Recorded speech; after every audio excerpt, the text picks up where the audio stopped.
If you wanted to get better at picking out characteristics and aromas in wine, this is how I would do it. What I have here is the WSET Systematic approach to tasting.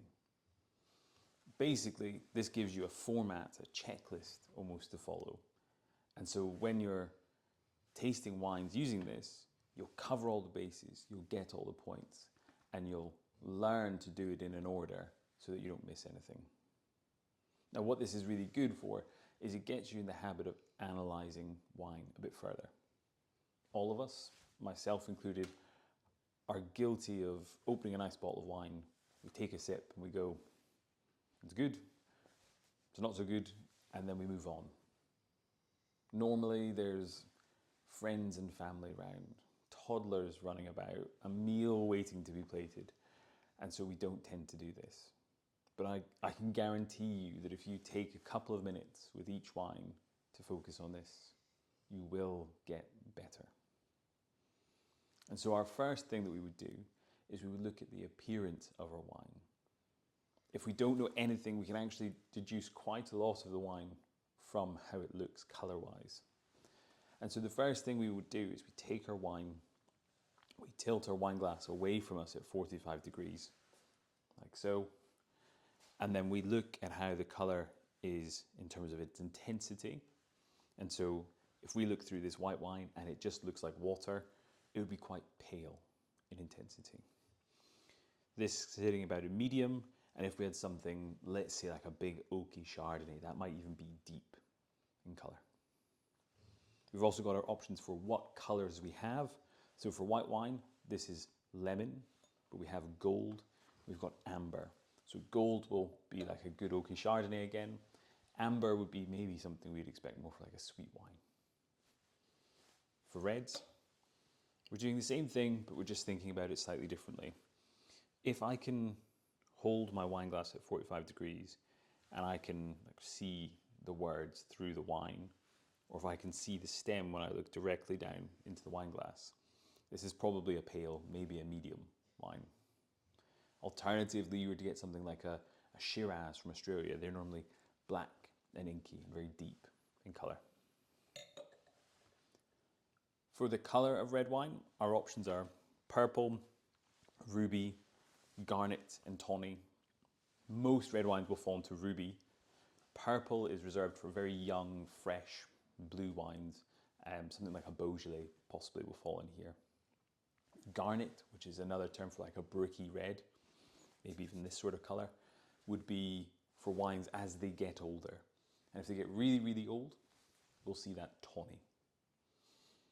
And so, for example, with this wine here, if I know that it's ruby colour and it's kind of medium intensity, that can discount some things. I know this wine's not going to be super old. I know it's not going to be super young. I can tell that it's probably not going to be something like a Barolo made using Nebbiolo. I can probably say that it's going to be a young, fresh style wine. We then move on to the bit that most of us worry about, picking and talking about the aromas of the wine. Now, it's really important to say that most people find this difficult. I certainly have found this difficult, but it's a practice game more than anything else. So be a hero, drink some more wine, and you'll get better, I promise. With our aroma characteristics, we want to ask ourselves a couple of questions. The first one is about the intensity of that aroma. Is the wine really, really aromatic, or is it quite delicate? The best way to do this is if you start with the wine at about chest height and just slowly move the wine in circles.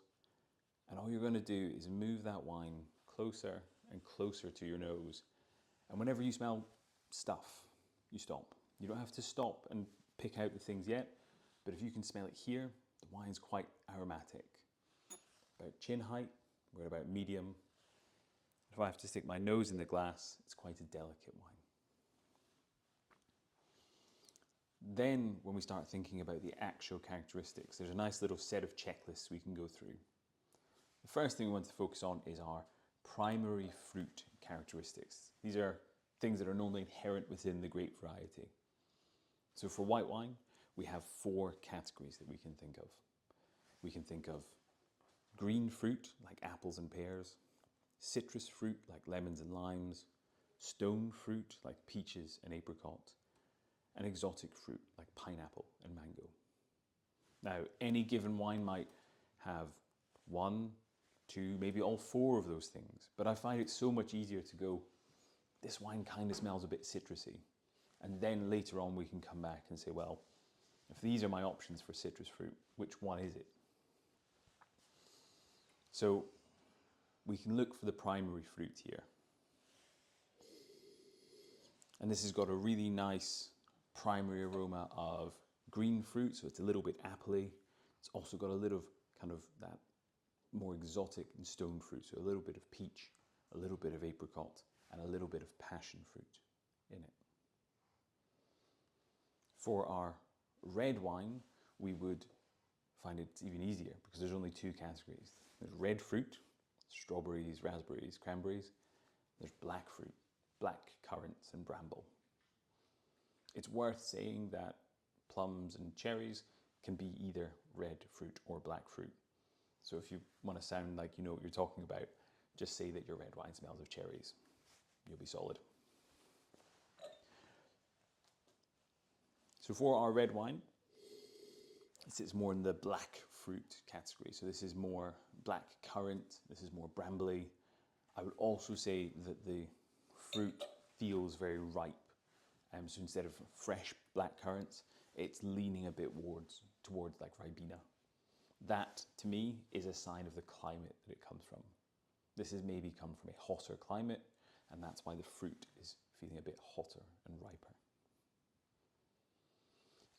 In primary fruit, we might also have some other things like floral notes popping in there or herbaceous notes. But after that, we start talking about secondary aromas. And secondary aromas are things that the winemaker has added to the wine. So oak would be the most common one here. And with oak, that might come across as things like vanilla or clove or coconut even, kind of spiciness, toastiness. The final thing we would look for is what is referred to as tertiary aromas. Now, tertiary aromas are what happens as a wine gets older. And basically your fruit will move from being all fresh to feeling a bit dried in style. And we might start to get some of these weird wine terms pop up, like leather or smoky or meaty, chocolatey. And so if you can name 6 things in the wine, you've done incredibly well. That's what you need for the WSET diploma. But as I said, I think start with those groups, citrus fruit, and then you can look at it in a bit more detail and be like, it's more lemon than it is lime. After we've done all this stuff, we can then move on to the taste. We've got a couple of different categories here. Now, the first one is sweetness. Most of the wines we're going to get are dry in style, and sweetness can be a bit of a funny thing. So we're going to start off looking at acidity first. Acidity is how much it makes our mouth water. And the simple test here is you want to take a sip of the wine, and you want to then put your chin on your chest like this. And by doing that, for high acid wines, you will feel the saliva pool down the sides of your mouth.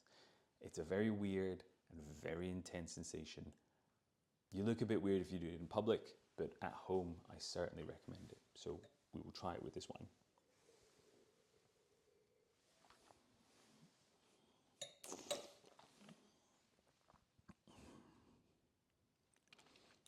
So this wine has got really nice high acidity. You'll also notice when I'm tasting the wine, I try and move it around the different parts of my mouth. I'm not quite going for mouthwash technique, but we're kind of in that style. The idea here is that I will pick up different flavors, different sensations in the different part of my mouth. Tannin, which is next on our list, is a good example of this. For tannin, you have high, medium, and low, and you will feel them on different parts of your teeth. So for low tannin wines, you tend to feel that just on your front 2 teeth. It'd be like almost like a sandy or grippy texture. High levels of tannin, you will feel all the way in your back teeth, and they will be really intense. So this wine here has got kind of medium levels of tannin. It's quite soft, quite drinkable. Our next thing we're going to look at is alcohol. Now, weirdly enough, with alcohol, basically what you're looking for is, does this wine have a noticeable enough level of alcohol that I feel it's high? And for that, we'll normally feel it either as a kind of warming here on your chest, or sometimes you almost feel it in your mouth. You'll feel like your tongue pulsating with alcohol. Or, alternatively, does this wine feel really thin and kind of lacking, maybe a bit watery? That could be a sign of low alcohol. The next step that we'd look at is body. Now, when it comes to describing body in wine, I have two versions of this, and I'll give you both. The first one is we can think about it in terms of milk. A light-bodied wine is like fully skimmed milk, and a full-bodied wine is like single cream. So it's like that texture or that weight of the product in your mouth. The more fun way to think of it, if you will, is imagine you are getting ready for a night out and you pour yourself a big glass of wine. Just as you've poured the wine, your taxi arrives and you've got to drink this wine quickly. It will be substantially easier and more fun to drink a large glass of light-bodied wine than full-bodied wine. And so I would rather drink a pint of Pinot Grigio than I would a pint of port. You can think of it that way. With our flavor intensity, we're talking about how identifiable those flavors are. So for example, if I said that this wine tastes like black currants, it's quite identifiable. If I can start saying it tastes like fresh black currants or Ribena style black currants, that's more identifiable. And with the flavor characteristics on the wine, what we're largely doing here is just confirming what we got on the nose. And so sometimes things are really, really subtle when you smell wine, but very pronounced when you taste it, sometimes vice versa. Again, if you can get 6 options here, I think you've done really well. Final part of our kind of assessment of quality here is the finish. And so with the finish, we're talking about how long do these flavors hang around in our mouth after we've swallowed. As a general rule, I just do this as a count. If I can get to 3, the wine's probably about medium finish. If I can get to 5 or 6, we're definitely in the long finish category. Finish is, largely speaking, the best indicator of quality that I've come across. And so almost all inexpensive wines have a very short finish. Almost all good quality wines have a very, very long finish. And so when you've got this wine blind and you don't know what it is, that can be a really helpful indicator. Our final thing is our assessment of quality. Now, you're not going to get a poor wine, hopefully. A poor wine would really mean that it's out of condition, that something's wrong with it. And so if you think we've got acceptable, good, very good, and outstanding, we've got these 4 levels and we've got 4 metrics to measure here. The first one is balance. Does this wine present an overall sense of balance between the alcohol and the acidity and the flavors? Sometimes you get a wine and it's just like rocket fuel. All you can taste is the alcohol, and that would be unbalanced. But you can have wines that are 15% alcohol with loads of flavor, really high acidity, really good, big, beefy tannins, and the whole thing sits as lovely and balanced. Next one is length, so that's our finish that we talked about. How long do those flavors hang around for? The final 2 are intensity and complexity. So intensity is how identifiable are those flavors. And so again, that thing I said about I can identify that it's fresh black currants, that's very specific. It feels like green apple more than just green fruit. And complexity is how kind of wide those flavors are. So if you had an old red wine and it had 3, 4, 5 of those primary fruit characteristics, 2 or 3 signs of oak, and then another 3 or 4 signs of bottle age, that wine's going to have lots of breadth of flavor. And so what you could say is, if a wine has just one of those four, the wine is acceptable. If it's got balance and length, it's good, for example, 2 out of 4. And if it's got 4 out of 4, then there's no reason to say why that wine isn't outstanding. The most difficult part with this is removing your personal opinion. So there's wines that you might not love, but if they have balance and length and intensity and complexity, technically those wines are outstanding. That's probably the hardest thing about the systematic approach to tasting. Finally, when we're doing this, you might be in a position where you know what you've got in front of you, but you could be in a position where you don't.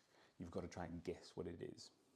Now, the honest answer is blind tasting is bloody difficult. Getting used to it, getting good at it is really hard. And even in my diploma exam, you don't normally get just one wine to work it out. They'll normally give you 3 wines that are really similar so that you can spot a pattern. And so I think the best thing to do here is almost try and discount what it's not and then put a few options down. If you try a red wine and it's really deeply coloured and it's got high tannins and high acidity, that could be loads of things. Probably not going to be a Pinot Noir, probably not going to be a Grenache, probably not going to be a Beaujolais. But if you put down it's a Cab Sauv or a Syrah, it could be either one of those things. When you're doing an exam for blind tasting, even if you pick the wrong wine at the end, if all your other working is correct, you still pass. And so I think that's really important. The whole point of this is to have a bit of fun and get a bit better. So go through the process, enjoy it, have fun.